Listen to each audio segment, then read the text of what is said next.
Bonjour tout le monde, Antistatique, nouvelle émission. Cette fois-ci, c'est sur le sens au travail et le sens du travail. Donc, dans quel sens on va prendre cette question? Je ne sais pas. Est-ce qu'on va dire des choses très sensées? Je ne sais pas non plus.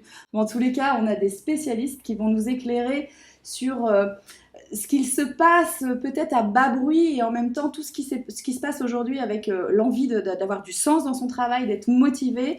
On a parlé ensemble de la grande démission, on a parlé ensemble de la mobilisation et la performance par le collectif, on a parlé ensemble de tout ce qui était télétravail. J'ai la chance d'avoir aujourd'hui avec Arnaud et moi-même 3 personnes qui vont pouvoir nous éclairer sur le sujet du sens au travail. Stéphanie Villejoubert, qui est directrice RH, DRH on dit, directrice des ressources humaines de Cyrabel, qui est une jolie société aussi avec beaucoup de sens. Et la particularité, en plus d'être quelqu'un qui est très engagé dans le collectif et avec une vraie conviction que le collectif porte plus que la singularité qu'une seule personne, c'est qu'en plus tu es la présidente de l'ANDRH Bretagne Est. C'est ça. Voilà, donc en plus tu es pas la chef, mais en tous les cas la représentante. Non, la chef ne va pas du tout, mais effectivement je suis dans ce collectif-là. Ouais, donc des DRH, de l'association des responsables des ressources humaines. À tes côtés, nous avons Caroline Ruillet, qui est une universitaire. Donc Caroline, tu es maître de conférence, spécialisée dans le travail, la QVT, le bien-être au travail, toutes ces notions. Même tu vas jusqu'à étudier l'importance du bien-être dans l'esprit du dirigeant, qui doit rejaillir sur l'entreprise elle-même. Et à nos côtés, nous avons aussi Florent Le Tourneur. Alors, Florent Le Tourneur qui a monté un cabinet de recrutement il y a 6 ans, un cabinet de recrutement et une agence de marque employeur.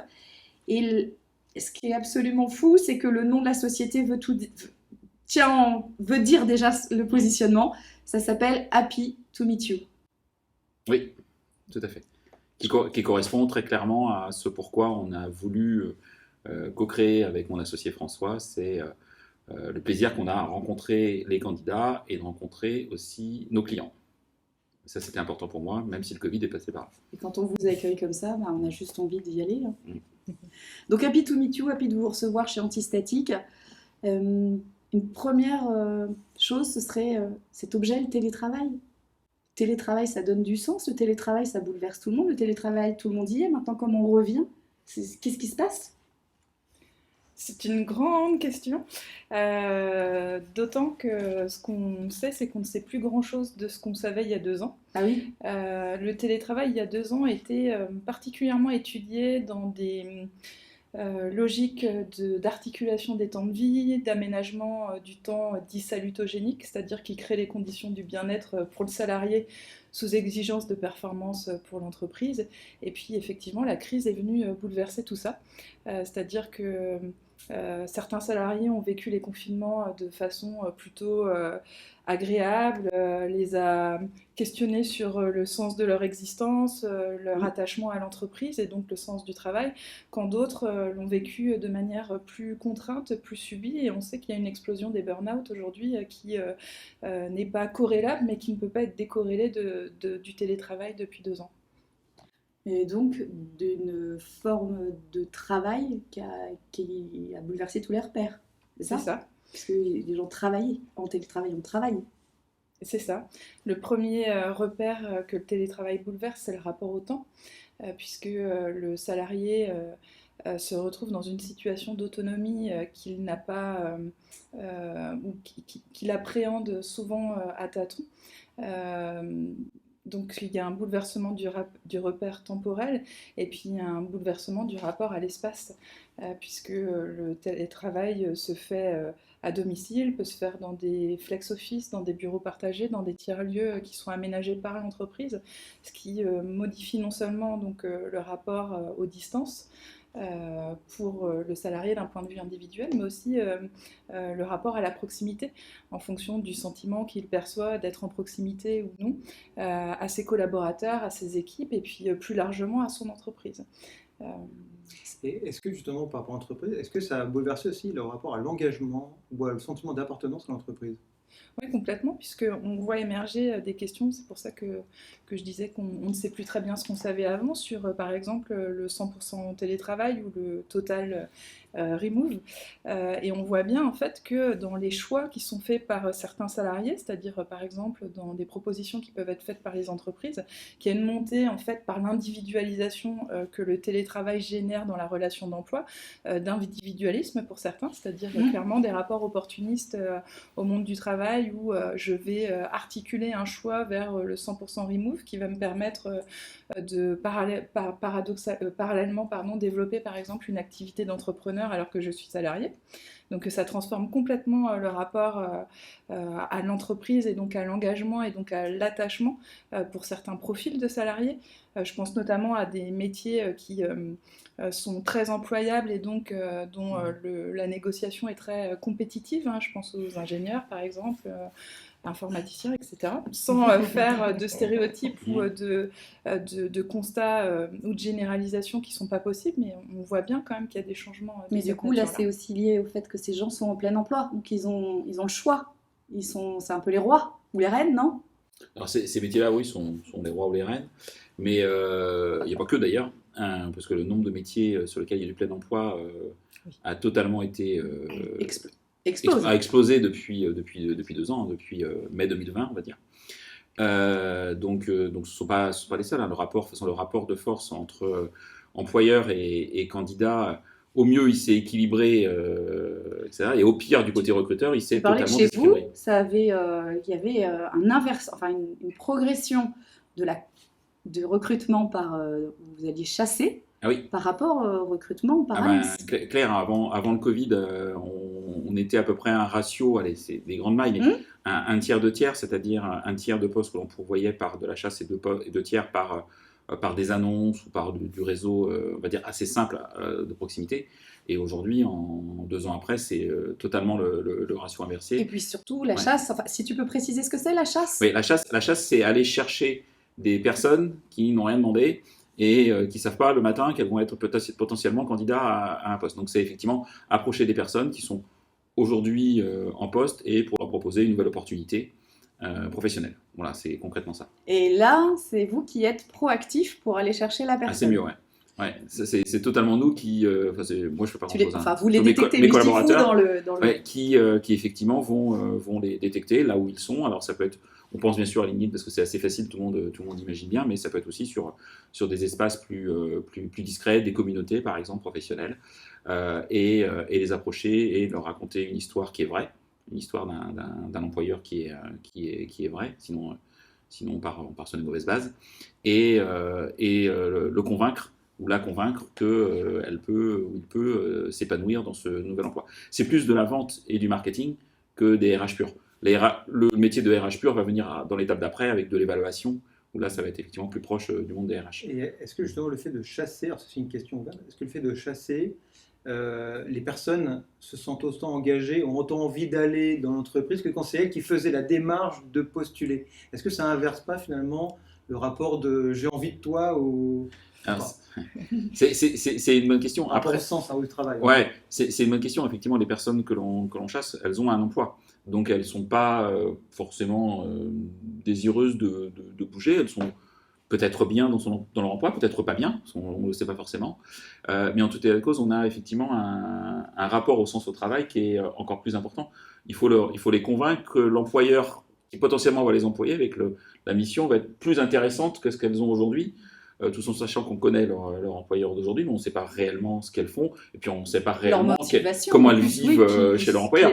On n'a pas forcément d'infos sur le sujet. Donc oui, il y a un rapport. Et donc l'idée, effectivement, et ça c'est la difficulté, parce que nos clients, on doit nous leur signifier que telle personne qu'on leur présente, on l'a chassée. Parce que si la posture intellectuelle n'est pas du tout la même. Okay. Et par exemple, le temps de décision, la prise de décision d'un employeur sur un candidat chassé doit être extrêmement rapide. Sa décision doit être extrêmement rapide. Avec des chiffres, je vais prendre des chiffres très concrets, c'est pas moi qui les invente, c'est Hello Work qui les a publiés il y a à peu près quelques semaines sur les candidats chassés. Les candidats qu'on va chasser, si à J+1, on leur fait une proposition d'embauche et qu'il y a de la motivation, vous avez 90% de chances que la personne dise oui. À une semaine, c'est 50% de chance, et à 2 semaines, c'est 10% de chance. Donc, ce qui veut dire que... Donc on est vraiment dans du closing. Hein. Ouais. Si on est du commercial, c'est. Et oui, parce ton que truc et hop. tu viens me déranger, entre guillemets, là où moi j'ai du travail. Bah oui. ça, Donc, ça va. il faut que tu me séduises, et tu vas me séduire par, bien sûr, il y a l'aspect package, mais évidemment, il y a le sens au travail, l'employeur, les locaux, le télétravail, les missions, les moyens de réaliser ces missions, etc. Et donc, il y a énormément de sujets sur lesquels nous, en tant qu'intermédiaire, on doit convaincre, mais le client final, il doit aussi convaincre. Alors, peut-être aussi derrière, en fait, ce qui serait intéressant dans cette étude, je ne sais pas si c'est ce qu'elle montre, mais aussi de voir après le taux de concrétisation, puisqu'on fait la référence par rapport au marketing. Certes, il y a le closing, on est un peu en one shot là, il faut aller très vite, etc. Mais après aussi, ce qu'on constate dans le monde de l'entreprise, c'est qu'il y a aussi pas mal d'effets en fait un peu d'aubaine, où effectivement les collaborateurs vont l'utiliser en fait ça pour faire de la surenchère en fait salariale notamment, mais pas que. En restant sur dans la la mobilité. société où ils sont. Voilà. Oui, En fait, oui, bien sûr. et c'est ça qui est intéressant, c'est de voir finalement, in fine, en fait, Oui. vraiment le réel taux de concrétisation. Et au-delà de ça, en fait, mais là sur une échelle plus moyen-long terme, finalement, quelle sera leur durée, enfin, puisqu'il y a quand même une sensibilité particulière, Oui. effectivement, à l'opportunisme, de Oui. voir en fait qu'est-ce qu'on peut leur offrir pour aussi les faire Rester ensuite Voilà. les fidéliser, C'est ça. à votre tour dans vos entreprises. Ça, c'est un vrai sujet, parce que si l'idée c'est de recruter pour 2 ans, pour 1 an, ça paraît énormément C'est ça. d'intérêt pour un employeur. Hein. le retour sur C'est investissement. Alors, c'est C'est marrant compliqué. parce que alors, finalement, on a une génération qui est ultra demandée, enfin, qui est bien qualifiée globalement, qui est très demandée, qui est chassée, donc qui a l'embarras du choix, quelque part. Et pourtant, on n'a jamais entendu parler du questionnement de pourquoi je travaille et du sens, pour revenir sur le sujet, du sens au travail. Finalement, ils ont le choix de choisir quelque part l'entreprise qu'ils veulent, le job qu'ils veulent, le salaire qu'ils veulent. Ils ont tout. Et pourtant, ils se questionnent encore de quel sens ça fait de travailler, quoi. Enfin, moi, je vois un paradoxe comme ça. Oui, mais- Est-ce que vous partagez ça ou pas? Oui, alors effectivement, le Covid, je pense, a aidé en fait à accélérer en fait toutes les transformations qu'on a la chance, enfin pour moi qu'on a la chance de vivre en fait, puisqu'on parle beaucoup de transformation digitale, enfin écologique. On est dans une période clé. De redistribution on génère quelque chose de nouveau qui est là en train de il est en train de se faire ce truc là. Mais C'est pas ce c'est qui fabuleux. pose ça. Enfin, on a la chance de C'est vivre cette génial. expérience et du coup qui questionne tout le monde dans C'est ses que le Covid dans qui ses a repères. bougé? Non. Il y a Je autre pense que chose. ça a accéléré, mais c'était déjà Oui. prégnant. Je suis d'accord. Le Covid, ça c'est n'a comme fait qu'un s'il un avait effet fait révélateur. sauter les digues. Mm. Tu sais, des trucs qui étaient là, qui poussaient le télétravail. Il y avait très peu d'entreprises qui y allaient, même si elles savaient qu'il fallait y aller. Mais finalement, le saut a été fait puisqu'il n'y avait pas le choix. Oui, et puis donc dans un changement aussi, enfin de rapport en fait aussi, enfin sur pas mal de paradigmes, et on est aussi dans une logique un peu RSE entre Oui. l'économique, le social, l'écologique. On est vraiment en fait amené à naviguer en fait entre ces trois sphères, et de ce fait en fait on se retrouve face à une équation. Est-ce qu'elle est résolvable? J'en sais rien. Où d'un côté en fait le collaborateur, lui, ce qu'il cherche, c'est pas tant le travail, c'est le bonheur en tant que tel. L'entreprise qu'elle cherche, c'est pas tant le travail, c'est le profit. Et comment est-ce qu'on arrive en fait à associer, à concilier en fait ces deux parties prenantes qui ont quand même des recherches différentes. Et donc là, le sujet sera plus en fait peut-être de déporter le sujet du sens au travail et de se dire en fait comment on entretient le désir. Mais oui, mais moi j'en suis persuadée en fait effectivement qu'il faut aussi se recentrer sur le désir humain en fait, et c'est là toute la difficulté parce qu'en fait on en parlait tout à l'heure, mais le désir c'est ce qu'on n'a pas, et à partir du moment où on l'a, on le désire plus. Est-ce qu'on peut désirer un travail? Parce que oui, mais on peut est loin désirer... du travail qui est difficile en fait, on est loin du travail qui est dur. Est-ce qu'on supporte toujours de faire un travail pénible? J'ai quand même l'impression qu'il y a un consensus assez fort au niveau scientifique fait par les spécialistes en GRH, les psychosociologues, et puis même, je dirais plus largement, par les philosophes, d'une dégradation des conditions de travail liées à l'hypermodernité. Lié aussi à la néolibéralisation de la relation d'emploi. Et dans ce que j'entends, c'est que ce rapport ou ce désir du salarié, c'est de sentir ce qu'il fait. C'est-à-dire que quand on parle de sens du travail, moi ça me fait tout de suite penser aux travaux de Marianne Dujarrier qui a beaucoup travaillé sur le management des incarnés, sur les troubles du travail, sur ces questions en fait d'élaboration et de signification psychique dans le travail. Et je pense que l'attachement, il est lié, enfin je pense, non c'est pas moi, c'est Marianne, mais je pense que pour trouver du sens dans son travail, on doit pouvoir prendre le temps de ressentir ce qu'on fait, on doit pouvoir prendre le temps d'élaborer psychiquement ce qu'on fait, c'est-à-dire d'être en mesure par exemple de contribuer à améliorer son organisation, soit pour des questions d'ergonomie, soit pour des questions de profitabilité. Or, ce qui est mis en critique, c'est cette situation de mettre le salarié en situation de dépenser. C'est-à-dire, quand on parle de désincarnation ou de troubles dans le travail, et donc par effet cascade de sens du travail, c'est cette ultra-modernité, l'accélération du temps productif, et donc qui place l'analyse que le salarié fait de son travail au second plan. C'est-à-dire ressentir, signifier pour ensuite élaborer, c'est aussi pouvoir mettre le travail en Il n'y a discussion. pas de pause dans les façons de travailler. La méthode agile que moi j'éprouvais quand on était dans des boîtes, voilà, c'était que du sprint. Au final, les gens ils font des méthodes agiles et au final, il n'y a que du sprint qui enchaîne sur un sprint. Alors le sprint, c'est une façon de travailler avec des temps. Des sprints itératifs. Mais des sprints itératifs, mais au final, c'est comme un marathonien. On lui a dit, il faut que tu t'arrêtes, fais un marathon, tu récupères. Mais là, j'en voyais pas de récupération. Il n'y avait jamais de récupération. Donc, tu réfléchis plus. Du coup, tu n'as plus de sens, c'est ça? Oui, et en plus, le télétravail éloigne ou distance les équipes, ce qui font que les discussions sur le travail réel, elles sont difficiles à trouver, puisqu'aujourd'hui, on parle beaucoup de rétablir du lien et donc mettre de la convivialité ou recréer du sens collectif dans les équipes de travail. Ouais, c'est ça. Qui est importante. Ouais. Et moins de temps informel, en fait, c'est ça. Il y a le temps formel, c'est le travail, il y a ce qu'on a à faire, puis il y a tout le temps à côté de réflexion, de discussion, de partage.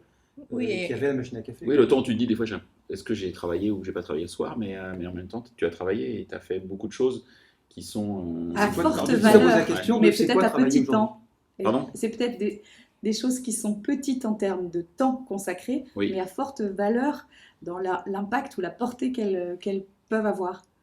Tu vois, nous, en tant que consultants, il a fallu qu'on désapprenne, je ne sais pas, je parle pour Arnaud, mais j'en sais rien, mais il a fallu que je désapprenne à avoir une journée qui faisait ça. Et à accepter que parfois, j'avais juste une demi-heure ou un quart d'heure, le bon truc, qui faisait derrière tout se débloquait. Et ça méritait, ce petit quart d'heure méritait peut-être tout autant d'être rémunéré que si j'avais passé 3 jours à travailler. Et ça m'a pris du temps de ne plus avoir ce cadrage de une journée, ça commence comme ça finit comme ça, il faut que tu sois crevé à la fin de ta journée. Et les jeunes ne veulent plus ça, ne veulent pas ça. Mais c'est intéressant ce que tu dis. Les jeunes ou les moins jeunes. Hein, parce que, ou les moins jeunes. Ouais, parce que, sans rentrer dans les histoires de génération, mais en tout cas, moi, c'est ma perception. C'est que le changement va venir effectivement par les populations les plus jeunes qui vont nous amener à nous interroger, à nous bouger. Mais après, ça se diffuse après de toutes les générations. C'est bon pour tout le monde, en fait. Donc les jeunes vont amener plutôt le changement assez facilement, le smartphone, YouTube, le métaverse demain, etc. Mais après, nous bouscule, moi je ne me sens pas dans les jeunes, hein, nous bouscule au fur et à mesure du temps et ça se diffuse dans l'entreprise. Donc après, c'est pour ça que pour moi, ce n'est pas que les jeunes qui vont faire ça. Voilà. Ça devient plus global. Enfin, en tout cas, c'est ma vision des choses. Il nous aide à changer nos repères. Parce qu'ils arrivent avec cette attente-là comme ça. Ouais. Nous, on l'entend, mais il faut qu'on l'intègre. Beaucoup plus décomplexé, effectivement, que la génération précédente. Oui. Et comment vous conciliez, alors, en entreprise, quand il y a ces... Parce que tu as une entreprise, tu gères une entreprise, donc c'est pas que les gens que tu recrutes, mais c'est aussi dans la vie de l'entreprise. Comment vous arrivez à gérer des types de management différents, des avancées dans ces nouvelles façons de fonctionner qui sont différentes? Comment ça se passe? Comment on les facilite? Pour moi, il faut faire preuve effectivement d'une grande ouverture d'esprit, parce qu'effectivement, il n'y a pas, enfin, pour moi, en tout cas, c'est ma vision, tout le monde, et avec sa sensibilité, en fait, peut apporter, en fait, par rapport à ce nouvel équilibre à trouver. Et quand on parle du sens au travail, parce que c'est le sujet de l'émission, en fait, pour moi, en fait, c'est vraiment l'articulation entre la vision, en fait, et le sentiment, en tout cas, permettre de faire émerger un sentiment, de faire quelque chose par son action, mais aussi quelque chose de plus grand que soi, contribuer à quelque chose de plus grand que soi. Et donc, en fait, ne pas hésiter à associer sur des exercices de vision, et on va ensemble créer notre projet. Et quand on est dans le faire, en fait, se projeter et mettre en place des plans d'action où chacun voit en fait sa contribution aussi visuellement. On en parlait tout à l'heure, mais c'est important de se sentir en fait une petite fourmi en fait dans toute cette action-là. Et puis aussi en fait effectivement prendre le temps d'être un être humain plein et entier avec toutes ses émotions, avec toute sa diversité, et prendre ces petits temps en fait pour partager. Reconnaître, célébrer aussi. On célèbre, je trouve qu'en France, c'est particulièrement vrai, et dans d'autres cultures, ça l'est un peu moins, mais on a du mal à voilà, célébrer ensemble et reconnaître à quel point on a plaisir à travailler, à quel point... Oui, on a un côté un peu naïf quand on se fait Star Duo, c'est un peu cucu peut-être, alors que pas du tout, c'est hyper... Bah oui, c'est hyper- galvanisant. C'est comme un sport collectif, quoi. On a besoin de... Et puis la culture aussi du feedback régulier, en fait. Que pense mon manager, que pensent mes collaborateurs de mon travail? Est-ce que est-ce que c'est bien, c'est pas bien? Enfin voilà, c'est cette notion de feedback régulier. Je pense que c'est ce qui permet aussi d'avoir un retour. Et c'est pas que l'entretien annuel, mais c'est vraiment au quotidien, quoi. Ce que vous pensez, c'est que le sens a plusieurs sens. En fait. Il y a le sens, il y a la direction, Oui. on disait au début, la vision, etc. Mais il y a le sens, il y a l'acception qu'on en a. Oui. Et finalement, est-ce que c'est pas aussi une redéfinition du sens du mot travail, où j'ai l'impression qu'avant, on était plus dans l'exécution, c'est-à-dire qu'il y avait le patron et on exécutait des directives décidées, etc. Et que maintenant, je sais pas, une nouvelle génération a plus envie d'être dans l'autonomie, dans la participation, dans la coopération. Est-ce qu'il n'y a pas une redéfinition du mot travail finalement? C'est sûr que je crois que ça vient du latin, c'est Travaillum, du labor en fait. Ouais. Hein, vraiment Oui, c'est ce qu'on mettait sur les bœufs pour les faire C'est avancer. ça. En fait. Donc effectivement, c'est une vision quand même assez archaïque en tout cas, et très descendante et très maître-esclave. Ouais. Et oui, c'est sûr qu'aujourd'hui, les gens n'attendent vraiment pas cette relation en fait de j'exécute ma tâche, mais j'ai besoin en fait moi aussi de participer effectivement à une production collective, d'être reconnu moi en tant qu'individu et moi en tant que membre de ce collectif qui est plutôt générateur de plein de belles avancées. Donc oui, je suis d'accord que cette notion de travail, moi aussi, je suis pas, enfin, je vois plutôt comme des réalisations communes, en trouvant le bon équilibre entre effectivement des modèles très participatifs, parce que c'est important, mais aussi d'avancer et de gagner en maturité dans la prise de décision, parce qu'on en parlait aussi tout à l'heure, mais se pose souvent la question, en fait, quand on a un modèle très très à plat et très collaboratif, de comment est-ce qu'on avance malgré tout, parce que des fois, à force d'être à l'écoute des autres, pourtant je prône l'écoute, hein, mais voilà, il faut trouver un bon équilibre entre l'équipe et puis l'action aussi, parce qu'il faut qu'on agisse, il faut qu'on Et avance. comment vous gérez justement cet équilibre entre il faut décider, donc il y a quelqu'un qui prend une décision, et à un moment donné, il faut discuter, donc il faut prendre le temps de discuter. C'est un savant dosage déjà, et c'est des... aussi développer une culture en fait, décider en fait des règles du jeu et comment est-ce qu'on prend nos décisions. Ouais. Est-ce que c'est une décision par consentement? Est-ce que, enfin voilà, il y a plein de modes de décision. Peut-être aussi poser des mots sur, écoute, là, dans telle situation. Je sais que c'est un petit jeu que j'utilise beaucoup dans mon quotidien. Ça s'appelle la délégation poker. Oui. Voilà, c'est un petit jeu de cartes avec 7 cartes selon en fait le degré de délégation qu'on envisage donner en fait à ces équipes, et moi j'utilise comme outil de communication avec mon équipe en me disant dans telle situation, moi spontanément j'aurais envie de mettre de la carte 7 dans délégation complète. Est-ce que toi ça te convient? Et des fois les personnes me disent donne-moi quand même un cadre, parce que là non, moi je sais pas trop. Délégation complète, le 7 voulant dire que la personne ne t'en réfère même pas. Elle fait ce ça. qu'elle a à faire, et puis si tu es au courant, tant mieux. Si tu n'es pas au courant, c'est pas grave, mais de toute façon tu n'agiras pas sur son choix et sur sa décision. Et parfois en fait, alors que c'est pas mon style naturel, mais il y a des fois en fait ils me disent mais ça, annonce-nous, mets-toi en position de nous annoncer, mais ne nous consulte pas là-dessus parce que c'est pas notre truc. Voilà. Mais en tout cas, on pose des mots sur la manière en fait de décider. Moi, quand j'avais découvert cette délégation poker, alors j'étais à une période de ma vie où justement je savais pas du tout comment on pouvait déléguer, et c'était un truc que j'avais trouvé génial, parce que même moi en tant que manager, ça m'avait aidé à comprendre qu'on pouvait aller jusque-là. C'était possible. Moi, j'avais l'impression qu'aller jusque-là, j'allais jusqu'au 7 où je faisais rien. C'était, je ne faisais pas mon rôle de manager. Tu vois, c'était une fausse interprétation de ce qu'est un manager. Et ces petits jeux-là, justement, où tu parles de 0 jusqu'au 0, c'est je décide de tout. C'est aussi positif pour le manager ou le dirigeant que pour la personne qui est dans le projet, dans la réalisation. Ça donne un cadre. Un cadre en même temps avec du jeu. Et je Et pense en que le plus avec du jeu, oui. et moi je crois beaucoup à Du la jeu. force en fait de l'approche ludique en fait parce que on passe quand même au moins facilement 8 heures par jour en fait ensemble et c'est important de créer, de surprendre, un peu comme dans un couple quelque part. Mais avec son équipe, eh ben, c'est pareil, il faut se renouveler, se réinterroger pour en fait prendre du plaisir à innover ensemble en fait. Alors nous, on est les rois des workshops. Moi, le workshop est devenu mon meilleur ami depuis quelques années. Et toi, tu parlais d'un séminaire où tu avais justement utilisé des méthodes et participatives pour redéfinir des choses avec tes équipes. Ouais. C'est un sujet intéressant parce que je t'entends alors on essaie de faire 2 séminaires par an. Donc, pendant quelques mois, on n'a pas pu en faire, mais on essaie de faire un summer break et un winter break. Donc il y a des moments de travail et puis des moments où on travaille un peu moins pendant les séminaires. Et sur notre dernier summer break qui s'est déroulé il y a une dizaine de jours, on avait donc il y a quelques, je vais rembobiner, mais il y a quelques mois en fait on a fait une démarche Great Place to Work. Donc pour savoir si effectivement où est-ce qu'on peut se positionner avec la méthodologie de Great Place to Work. Et donc effectivement nos salariés ont été questionnés et on est ressorti un certain nombre de choses qui vont bien chez Happy2B Tube et des choses à améliorer comme dans toutes les entreprises de France. Et puis on s'est retrouvé avec mon associé en disant mais qu'est-ce qu'on fait des choses qui vont pas bien quoi. Voilà. Est-ce qu'on les prend nous, mais qui les prend, etc. Et on a réfléchi un petit peu les choses et en se disant mais alors c'est aussi notre culture d'entreprise, c'est aussi important d'avoir cette culture d'entreprise où on donne un cadre participatif aux collaborateurs, mais in fine c'est pas une scope, c'est nous qui savons trancher, etc. Et donc là on a pris la décision pour le séminaire de se dire on a 50 collaborateurs, je vais le faire très simple, on a 50 collaborateurs, on a divisé ces 50 collaborateurs en 10 groupes de 5.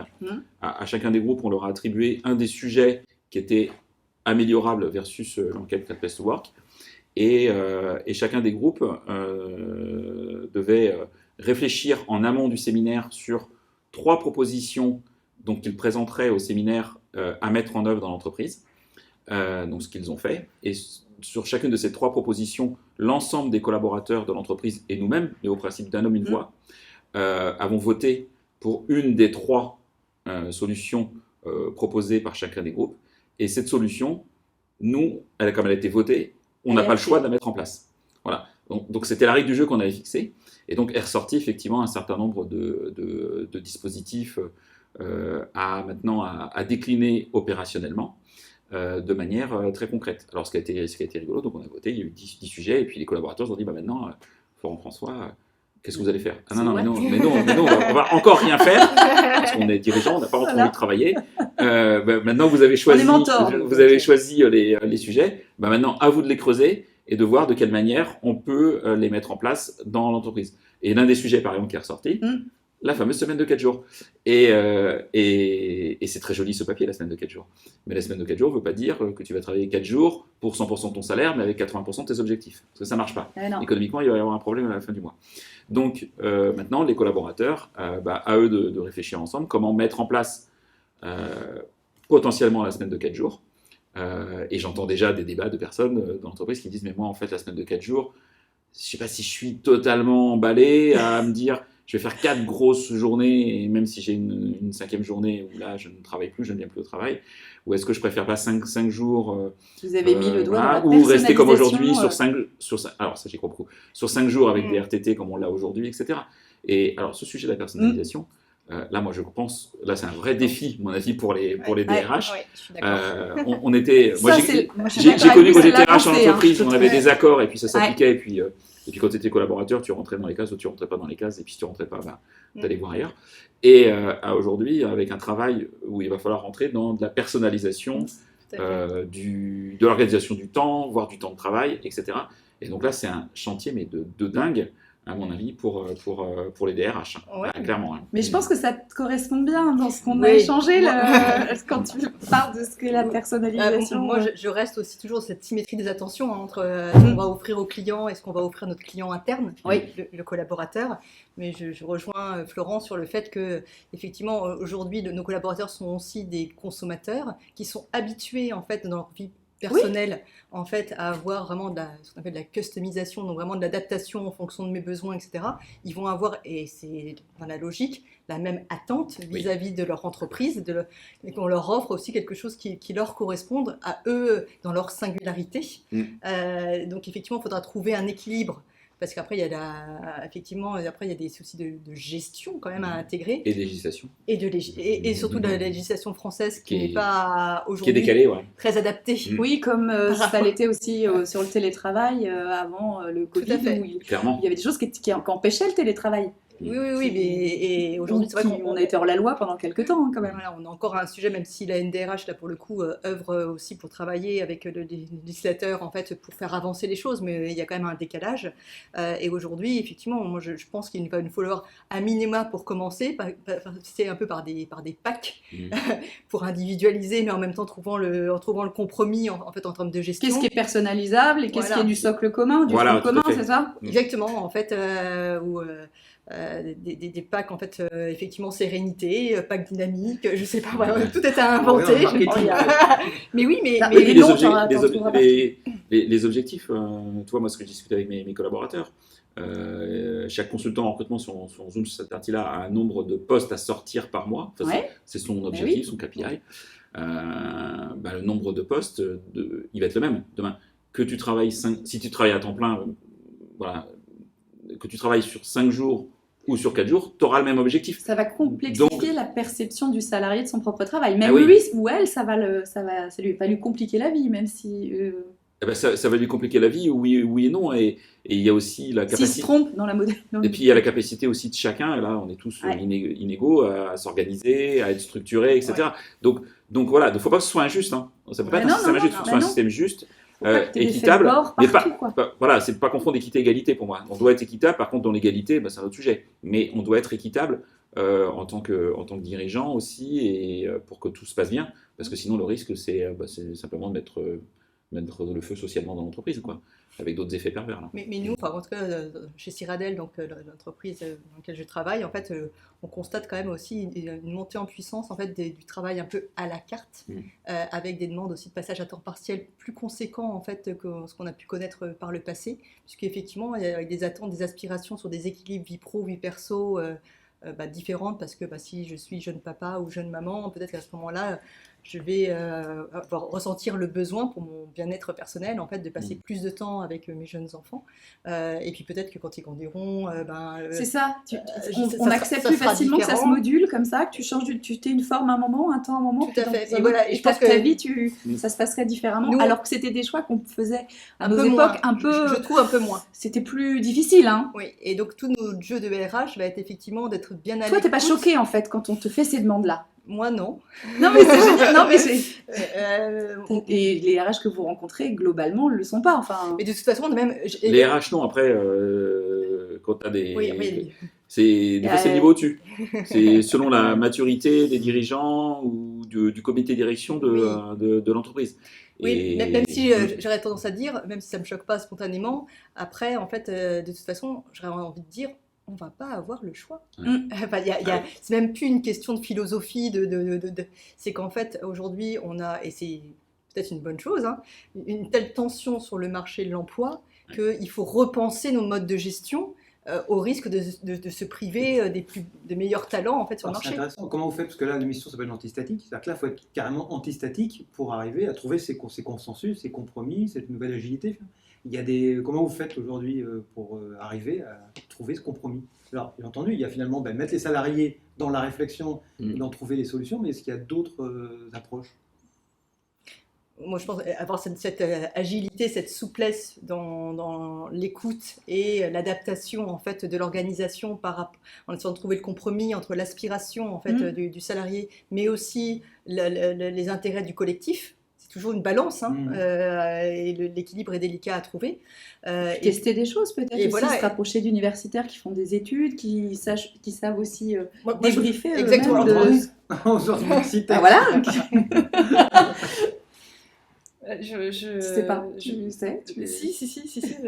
Moi, je plaide pour les partenariats entre le monde de la société civile et de l'université qui a cette prise de recul et peut-être une vision aussi peut-être plus macro de ce qui se passe dans les entreprises sans prétention aucune, hein, mais le point de vue n'est pas le même, c'est pour ça que vous êtes tous les trois, vous avez des... Je pense qu'on est très convergents en fait, de mon point de vue avec le regard scientifique, ce dont on parle depuis tout à l'heure, c'est de management en fait, et de management du travail. Et Stéphanie disait que parfois c'est la DRH qui peut freiner ou faciliter. Florent ajoute que parfois ça peut être les directions, mais en fait, bien souvent, ce qu'on constate d'un point de vue scientifique, ce sont les freins viennent du management de proximité, parce qu'il est dans sa fonction de coordination d'un objectif de performance, et en ce sens, cette proximité à la performance attendue sous contrainte des exigences des directions et des directions des ressources humaines qui relaient ces exigences sont souvent freinées ou facilitées par le manager. Et en fait, on parle de management participatif, on en parlait des limites tout à l'heure, mais je pense que la fonction du management, lorsqu'on parle d'agilité, c'est la facilitation. C'est-à-dire, ça ne veut pas dire donner une autonomie décisionnelle totale aux salariés, ça ne veut pas non plus dire ne pas en donner, mais ça veut dire qu'on donne la possibilité aux salariés de prendre des décisions sur leur travail, mais que le décisionnaire reste le manager qui représente en fait la direction dans cette vision qu'elle a du modèle entrepreneurial. Et on voit bien que sur la semaine de 4 jours dont parlait Florent tout à l'heure, il y a une prise en considération des singularités déjà au départ qui est importante, et j'aime bien cette idée des packages dont Stéphanie parlait, c'est-à-dire qu'on n'a pas le même rapport à la performativité. Il y a des salariés qui vivent très bien la semaine de 4 jours, ce qui est une semaine compressée, parce qu'ils ont la capacité de s'organiser, mais aussi parce que ils ont physiquement la capacité de le faire. Alors qu'à contrario, la semaine de 4 jours, elle peut être vectrice d'une dégradation du bien-être perçu, voire de la santé du salarié. Ça peut être stressant pour des personnes. C'est ça. Moi, j'ai une personne qui me l'a déjà exprimé en disant « mais moi, j'avais voté contre parce que ça me stresse ». Donc ça ne veut pas dire qu'on le fera ou qu'on ne le fera pas. C'est juste qu'il faut prendre en considération tous les cas de figure. Mais la chance, c'est que les personnes chez toi, elles peuvent le dire. Elles peuvent le dire parce que c'est notre manière de fonctionner, et qu'on a complété ça aussi depuis le début de notre création d'entreprise. Tous les mois, les collaborateurs, ils connaissent le chiffre d'affaires, la marge de l'entreprise. Donc, ils ont aussi des notions économiques d'entreprise. Et donc, ils se disent, OK, si l'entreprise passe à 4 jours, enfin, si moi, en collaborateur, je passe à 4 jours, quel impact ça a sur l'entreprise? Et donc, parce que sinon, c'est un tout. Une entreprise, elle ne vit que parce qu'elle gagne de l'argent. C'est pas et je trouvais justement, parce que tu faisais participer, je me disais que ce qui était bien, c'est que tu donnais une culture économique à tes équipes. Parce que souvent, les blocages, on les retrouve parce que certaines personnes ont une vue plus large, et d'autres, on les enferme dans une vision très opérationnelle ou très fermée. Et tu peux pas, c'est là où ton manager, pourquoi il a pris cette décision? Donc, la culture générale, globale de l'entreprise et transparence aussi. Et la transparence. Et pour revenir sur ce que disait Caroline, je suis totalement d'accord. En fait, une des clés, c'est vraiment aussi le manager de proximité. Pour répondre en fait à la question d'Arnaud sur comment on fait bouger les choses, puisqu'on est antistatique. Moi, je sais que j'avais eu une expérience vraiment qui avait été très, très vertueuse, très positive, de faire sortir les cadres de l'entreprise et de développer vraiment, en fait, on appelait ça les learning expeditions, mais en fait vraiment d'aller découvrir ce qui se passe ailleurs, dans d'autres secteurs d'activité, d'échanger en fait sur des thématiques, justement télétravail, organisation, enfin entretien annuel ou je ne sais quoi, en fait, et du coup se rendre compte que le monde bouge. Voilà, le monde bouge et on sort de ces murs en fait. Je pense que c'est ça, et c'est développer effectivement des écosystèmes de pensée, aussi bien avec le monde de l'enseignement, mais aussi avec d'autres entreprises, avec des labos de recherche. Enfin, après, le champ des possibles, il est très large, mais c'est en tout cas d'ouvrir ces chakras et de ne pas rester enfermé dans ces murs, quoi. Ce qui t'arrive quand tu changes de travail. Mais quand tu restes dans la même entreprise, souvent, effectivement, à un moment, ça s'appauvrit. Enfin, c'est pas que ça s'appauvrit, c'est que c'est plus compliqué de sortir c'est là où je pense que les RH ont un rôle de justement d'animation pour ouvrir les esprits. Et ça dépend des cultures d'entreprise. Moi, donc je ne vais pas te citer le nom de mes ex-employeurs, mais j'ai un employeur, quand j'ai intégré cet employeur, je lui ai dit je vais rejoindre le réseau NDRH, et la réaction c'était mais non, c'est pas bien d'aller dans ces réseaux, tu vas parler avec des gens. Et j'ai dit, mais je le paye moi-même. Ah non, mais c'est même pas un problème, c'est interdit. Voilà. Et alors que je suis arrivé chez un employeur, on va dire, positif, qui est Groupama, je peux le citer. Et au contraire, chez Groupama, ils ont une culture de dire, ok, tu es manager, mais tu sors, tu vas dans les réseaux, tu vas à des événements, tu vas à des conférences, etc. Et c'est On important. accepte que toi, tu Oui. te cultives parce que ça va rejaillir Et sur oui, les autres. mais après, voilà, parce que c'était oui. et la maturité managériale Ouais. était autre. Mais effectivement, nous, on le voit bien en accompagnant des cadres ou des managers qui, depuis 15-20 ans dans une entreprise et qui, pour certains, malheureusement, perdent leur emploi, qui viennent chez nous pour... Et certains, ils sont pas sortis de leur entreprise depuis 15-20 ans. Et donc, ils sont, au-delà des déconnectés des fois du marché de l'emploi et de la compréhension, ils sont déconnectés de la fonction qu'on attend aujourd'hui d'un manager. Et c'est hyper complexe pour Alors, eux est-ce qu'on sait ce de que c'est que la retrouver fonction un... d'un manager? Non, c'est déjà très complexe à la base. Mais en plus, ils sont restés sur des schémas Eh oui. managériaux qui n'ont pas évolué du tout. Et donc, c'est hyper difficile pour eux de retrouver un travail, clairement.